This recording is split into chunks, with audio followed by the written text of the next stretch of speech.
Përshëndetje për gjithë nderuar shikues, takohemi përsëri bashkë ditën e sotme, kemi ndarë bashkë transmetimin e drejt për drejt të mëngjesit, përpara se të niste protesta për t'u takuar në emisionin Kjo Javë, si çdo çtu në orën 17:30 minuta. Nuk do të kemi një vështrim të javës përmes insertit ton, sepse e gjithë java është përqendruar në protestën e ditës së sotme të opozitës bashkuar, e cila zgjati për 5 orë dhe në formë të beft në orën 16 të gjithë protestuesit u shpërndan në bulevard. Në pamje do të na shoqërojnë pjesët më pikante të protestës, ka patur incidente, ka patur dhunë, ka patur konfrontime të protestuesve me uniformat blu. Gjithsesi, në pjesën e parë të këtij emisioni, për të komentuar me mua në studio, është Analisti Andi Bushati. Zoti Bushati, përshëndetje, mirë se erdhët në studio.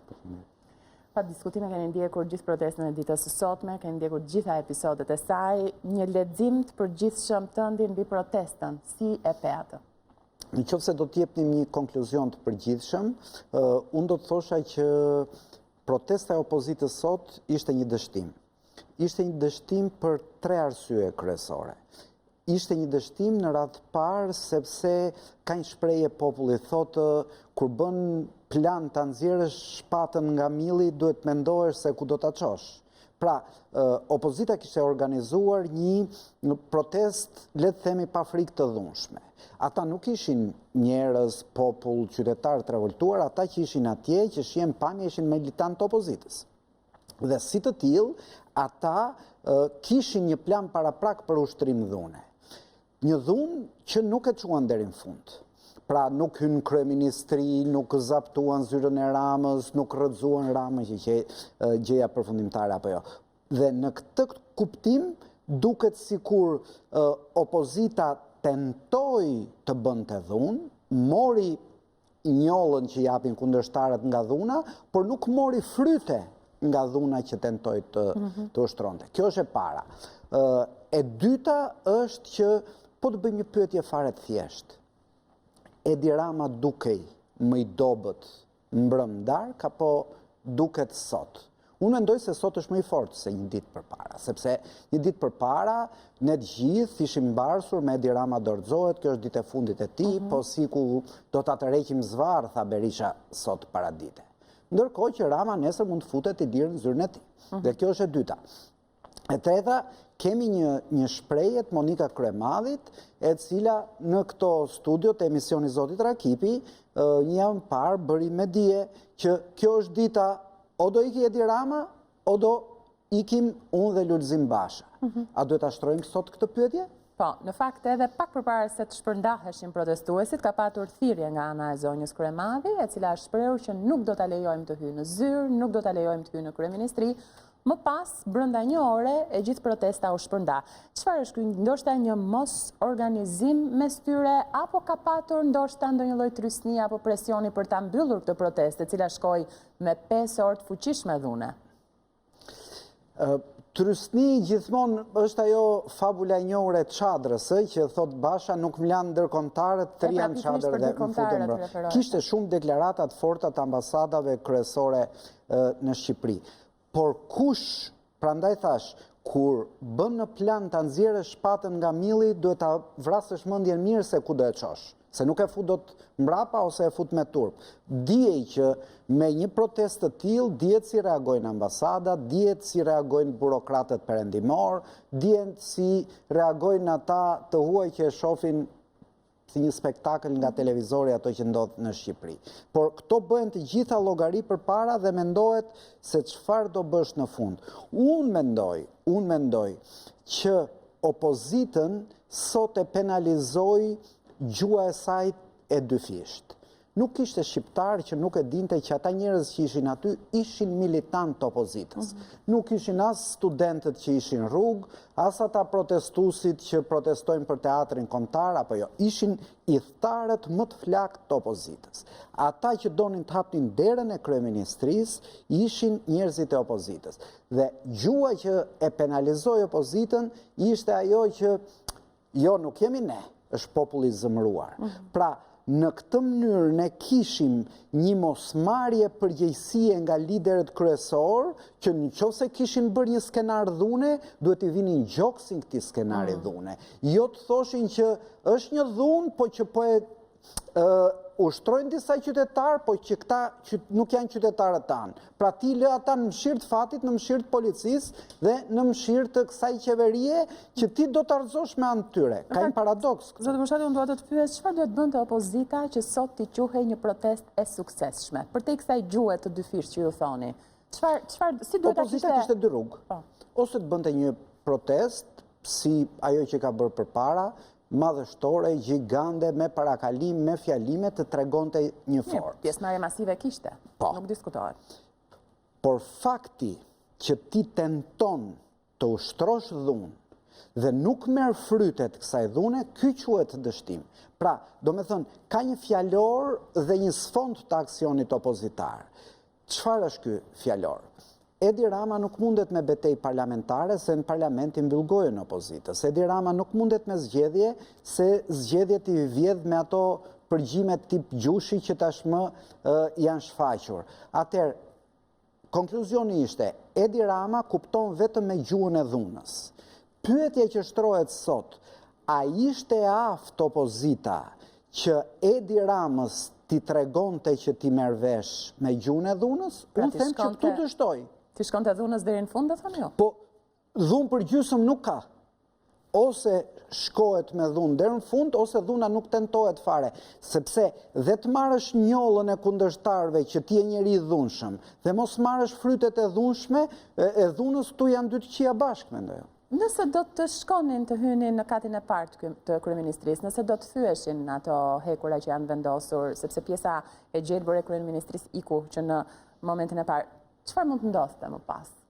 Nëse mund të ishte një skenari mund që Unë kisha një opcion timin. Për shembull, opsioni im, të cilin e kam dhe të shkruar, ishte zaptimi i sallës kod në kryeministri, në qendrën e pushtetit, dhe ajo mund të shndrohej në një aul të gjithë njerëzve që flisnin për demokracinë, për zgjedhjet e lira, që debatonin me njëri tjetrin. Rama atë kur na ka prezantuar si një sallë të komunikimit të publikut, të artistëve, le të hynin atje aktorët e teatrit, njerëzit e unazës re, dhe pra këtë qendër simbolike pushteti le ta merrte në dorë opozita. Besoj që e ka tentuar, nuk e arriti dot, dhe prandaj unë them që protesta e sotme më shumë quhet një protestë e dështuar sesa një protestë e arir. Gjithmonë e dështuar duke krahasuar me pritshmëritë me të cilat kishin mbarsur militantët e tyre dhe publikun e tyre. Ka patur disa momente ku është quajtur pjesa e kordonit të policisë që është hapur enkas nga aksion si formë provokative nga ana e qeverisë për protestuesit në mënyrë që ata të mësynin drejt kryeministrisë, paktën kështu shpreh Basha, Berisha dhe Kryemadhi. Si e pe këtë çarjen e kordonit menjëhershëm që në gjysmorën e parë të kësaj proteste? Ka një pyetje. A çat një gjë që s'do ta çaj dikush? Pra, protestuesit donin ta çanë. Protestuesit nuk ishin ata që shkuan me lule, e kishin synim të tentonin drejt. Pyetja tjetër është, a u tregua policia e gatshme për t'i hapur rrugën? Po, u tregua e gatshme për t'u hapur rrugën. Sepse në këndvështrimin tim, Rama donte tregonte një gjë. Unë nuk bëra asgjë më shumë se sa kaq në 21 janar dhe pushteti juaj më vrau 4 vetë. Ju bët po të njëjtën gjë që unë ju bëra në 21 janar, por unë tani si kryeministër vetëm ju përlota syt. Dhe prandaj policia u tregua tolerante, kishte një strategji politike nga mbrapa, pikërisht që Rama sot dhe nesër të ketë mundësi të përdori këtë diferencë. Do me thënë, ju jeni shproporcional ndaj dhunës.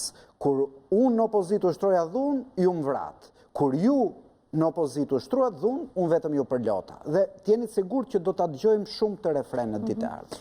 Në fakt, ju thoni se qeveria është, më mirë të themi, me bonuse nga kjo protesta, apo pas dështimit të kësaj proteste, por nga ana tjetër duhet ju pyes, a ishte një bonus edhe anti-mitingu që zhvilloi zoti Rama e që në fakt është kujdesur për të mos ta quajtur tillë atë në Vlorë? pjesëmarrja ishte shumë e lartë edhe në dorë, madje pati edhe statuse apo meme në rrjetet sociale duke i krahasuar fotot nga bulevardi i Tiranës edhe nga sheshi Pavarësia në Vlorë. Se pikërisht sot bëhet një gjë e tillë, po kjo është një formë provokative? Antimitingu, për mendimin tim, ishte po aq qesharak sa që kanë qenë që antimitingjet e vullnetarëve të Enverit në vitin 90. Por unë mendoj që qëllimi kryesor i Ramës nuk ka qenë antimitingu, nuk ka qenë të tregoj forcë dhe pjesëmarrje në Vlorë. Një pushtet që ka para, që paguan administratën, që ka gjithë ato që kemi thënë, eurot e krimit, të drogës, të tjerë, ka aq shumë mundësi që të mbledhi, të mbushi një shesh në Vlorë, sa kjo nuk tregon në një forcë.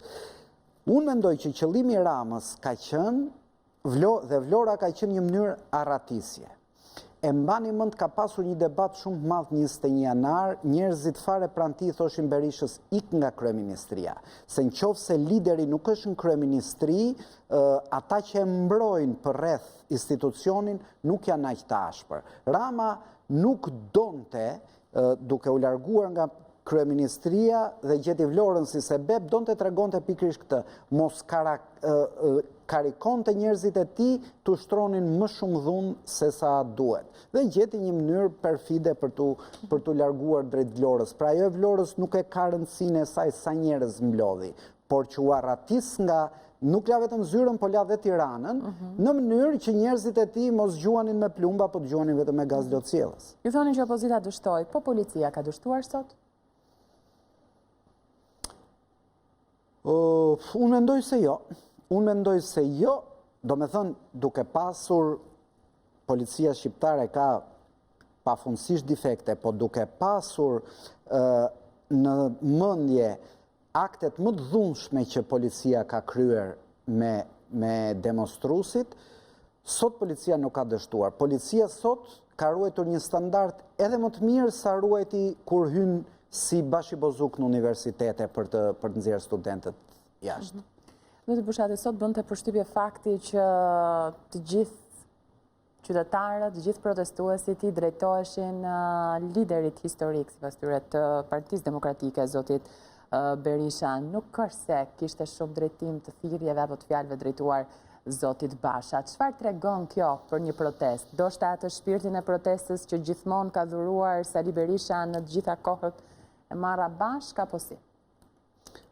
Unë dëgjova në fakt dhe thirrje për Bashën, po konstatimi juaj është i drejtë, kishte goxha dhe për Berishën, por në qoftë se ne do shohim dy anë të njëjtës medalje të leadershipi opozitës, pa dyshim që Berisha simbolizon liderin më të ashpër, më radikal, më të dhunshëm, po doni, kurse Basha pak më të butë, pak më tolerant, pak më të moderuar.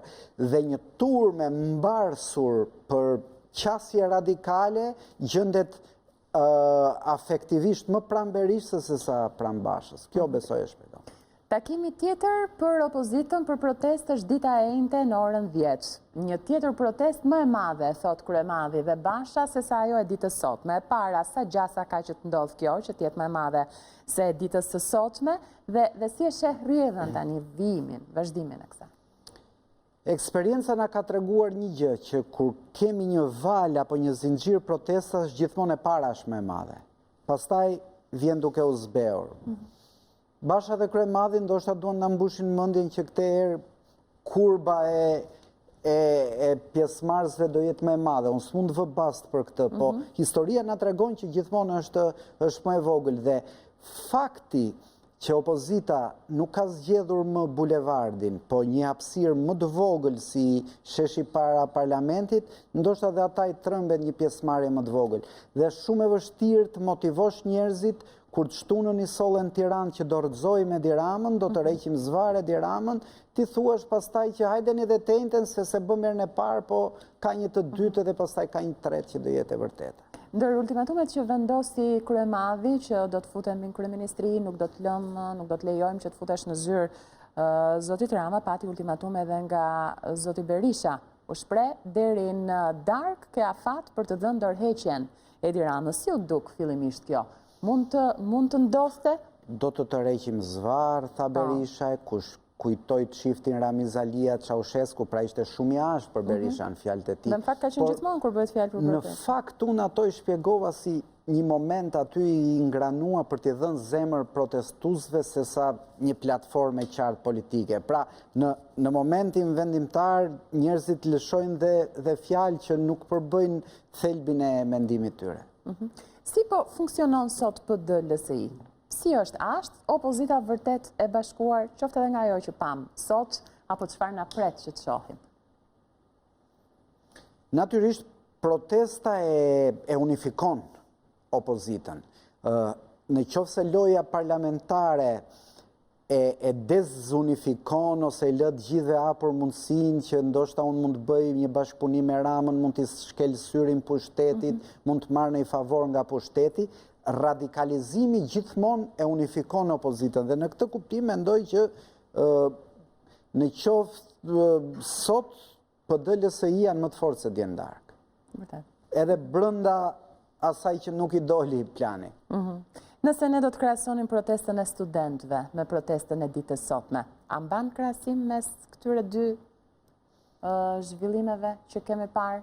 Jo, janë të pakrahasueshme. Pse? Që ta shpjegojmë dhe ta trajtojmë.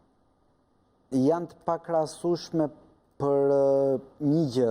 Mund gjejmë gjëra shumë të përbashkëta, po janë të pakrahasueshme për një gjë, që studentët ishin pa leadership. Pra ishte një zemërim i ardhur nga poshtë. Studentët shprehnin vullnetin e disa njerëzve që ndiheshin të marginalizuar në këtë shoqëri, që ishte vjedhur jo vetëm e sotmja, po dhe e ardhmja. Kurse duke qenë një protest, unë e shoh si tillë, jo e qytetarëve, po e opozitës dhe e militantëve të saj, kjo është një luftë për pushtet në kuptimin që ata kanë përballë pushtetin e Edi Ramës, i cili ju vjedh zgjedhjet, nuk e respekton opozitën, nuk i lë fjalën parlament e tjerë. Pra, është për një riekuilibrim të jetës politike protesta e sotme. Kurse protesta e studentëve është për një përmbysje të sistemit politik. Dhe në këtë kuptim them që janë shumë pak të ngjashme. Ndër incidentet e ndodhura ditën e sotme, dhuna që ushtrua gjithçka ne pam, shumë u fokusua edhe ajo që ndodhet në oborrin e kryeministrisë, e famshmja Kërpurda. Ju keni bërë edhe një analizë sot të zotit Bushati, ndër shkrimet tuaja. Kërpurda, një vepër arti sipas zotit Rama, që sot psoi këtë fat. Po, ajo që më bëri mua përshtypje kur bëra reagimin e shkrimit ishte një gjë. Ishte që një nga gjërat e vetme që Rama tha gjatë protestës, tha dëgjoni, shifni, ja antiqytetarët, shpellarët e ku e di unë, s'po e citoj tamam, ata që prishin veprat e artit. Ndërkohë, unë kam një qasje komplet tjetër. Kam një qasje tjetër sepse mendoj që gjithmonë pas një vepre artit Ramës shihet një mashtrim i madh. E kupton? Kur Markiza dhe Kërpudha u vunë kryeministri, ishte pikërisht koha kur ne çfarë dëgjonim, që kryeministria po rinovoi, që do bëjë re, që janë ca firma private okulte që do e i bëjnë si dhuratë me paratë e tyre. Çfarë dolim pas? Ata që kishin bërë dhuratën do i faleshin 6 kulla duke prish teatrin kombëtar. Pra, jashtë kësaj veshje stilistike të një artisti që merret vetëm me bukurit, jo me këto punët e ajdutësisë të përditshme, gjithmonë fshihet diçka e cila duhet gërmuar. Dhe ne çfarë kemi parë? Bëhet plani urbanistik i Tiranës me kulla për oligarkët, thuhet një emër i madh arkitekti. Do shëmbet teatri kombëtar, thuhet një emër tjetër i madh arkitekti. Bëhet me pare okulte kryeministria, thon kemi vënë markizën e një artisti të madh. Në këtë kuptim, ajo që bën sot njerëzit me pikturën nuk ishte një sulm ndaj të bukurës, ishte një sulm ndaj këtij mashtrimi. Pra, e shitjes së grabitësit për artist. Atë donin të shëmbnin sot dhe në këtë kuptim shëmbja e atij monumenti i arti, po të themi sot, është pikërisht demaskimi i kësaj propagande. Zotë Bushati, në fakt ju thatë që ishin militantët e Partisë Demokratike, ato që ishin radhët e para, ata që mbizotronin, nga ana tjetër vetë majoranca është shprehur se ka patur apo dominuan alabakët në këtë protestë, por ne nuk duhet mohojmë faktin edhe të gjithë atyre qytetarëve që mbritën nga rrethe të ndryshme, vetë përmes korespondentëve tan pam autobus të tërë plot që mbrinin në Tiranë, pra protestues, është nevoja pra që të kishte edhe protestues nga rrethe të ndryshme. Që do të thotë që protesta ishte masive, apo jo? Që do të thotë se ka pak najsi ndër qytetarët, por që nuk u shfrytëzua siç duhet, apo jo? Në 30 vjetë që ne shohim protesta, opozita kryesore e vendit është në gjendje të bëjë tubime të mëdha. Këtu nuk kemi ndonjë. Edhe tubimi sot të mund të quajë një tubim pa frikë, një tubim i madh. Por nuk është ndonjë turp të jesh militant partije, nuk është ndonjë mëkat të jesh militant partije, nuk është të shkosh dhe të ndeshesh për partinë tek e cila ti beson, por ama duhet një vije qartë ndarse që ishin militant të opozitës apo ishin qytetarë të dalë me vullnetin e tyre të lirë. Edhe ato që ju përmendët vetë organizimi me autobuse tjere është pjesë e një strukturimi partjak dhe opozitar. Patjetër që janë në drejtën e tyre, por nuk duhet të ngatrojmë thash protestat e studentëve me. Po, por pyetja ime është, a bën dot opozita tubim të madh vetëm me Tiranën? Janë rreth 1 milion banor në Tiranë, apo jo? Pse është gjithmonë nevoja e rretheve për të mbritur në Tiranë? Si është raporti i opozitës me Tiranën? Sepse synimi kur ka protesta të tilla që bën një vit është që të përfaqësuar gjithë Shqipëria, të jetë sa më e madhe. Gjithmonë protestat tona degradojnë, ishin kaq veta apo si ishin kaq veta në shesh, kështu zhvillohet lufta politike. Dhe në këtë kuptim, padyshim çdo forcë politike e kanë bërë socialistët përpara, e bën PD-ja tani, kur janë në opozitë, mundohen të mbledhin maksimumin e njerëzve të tyre dhe të militantëve të tyre. Gjithmonë theksohet fakti i qeverisë tranzitore, sa e mundur është që të krijohet tani në vijim kjo qeveri tranzitore për të futur në zgjedhje, sepse sipas opozitës nuk ka zgjedhje pak në qeveri tranzitore apo me Ramën kryeministër.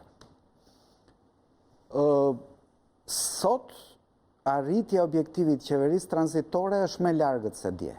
Por edhe sot morën vesh një gjë që qeveria tranzitore nuk mund të arrihet me dhunë përgjysmë. Me shpatë të nxjerrë dhe që s'di ku do e çosh. Do me thënë, një gjë është bërë e qartë. Me Ramën nuk ka garë as politike normale, as me zgjedhje. Kush është rruga tjetër që ngelet, është rruga e dhunës. Sot PD-ja dhunën e çoi përgjysmë. Dhe prandaj është më dobët se sa gjëja që i premtoi dje njerëzve të saj.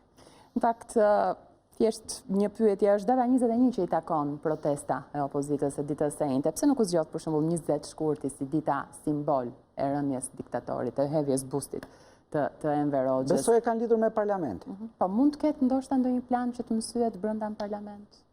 Mund të ishte kjo një alternativë që mund të kishte opozita? Nuk e kam dëgjuar si të tillë, por nuk më shkon me optikën e opozitës, sepse opozita ka vënë një fokus.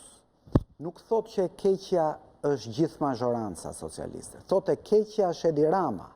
Dhe në këtë kuptim nuk e ka me shumicën socialiste. Biles ka pas zëra nga opozita që thonë edhe të bëhet një qeverile të udhëheqi Partia Socialiste, po jo Rama, sa ishi keqe, e ishi lidhur me krimin, me oligarkët, me paratë e drogës e tjerë e tjerë. Pra, në këtë kuptim, në qoftë se vë këtë objektiv, nuk është selia e shumicës që është parlamenti, ose aq më tepër e gjithë deputetëve, por është selia e asaj që ka identifikuar si të keqe dhe është kryeministria. Kështu që mund të ketë akte dhune, por nuk mund të ketë, zbesoj se do jetë qëllimi. Pastaj në fundit Rama parlamentin dhe ja u hap dyert më kollaj se do hapte dyert e blinduara të kryeministrisë sot. Në fakt për një moment duke sigur do t'i vendosej zjarri sot kryeministrisë, pati edhe episode të tilla, flakësh, çka shihej. Unë mendoj që policia kishte marrë masat, kishte edhe ujin brenda, kishte edhe gazin lotësjellës brenda, pra ishin marrë gjitha masat që dëmet ishin sa më të vogla. E shihni opozitën të ende në parlament, edhe pse është caktuar dita e protestës? Sepse parlamenti të paktën këto seancat e fundit ka qenë një zonë Le të themi Po, do ta shfrytëzoj parlamentin për të ndezur njerëzit jashtë.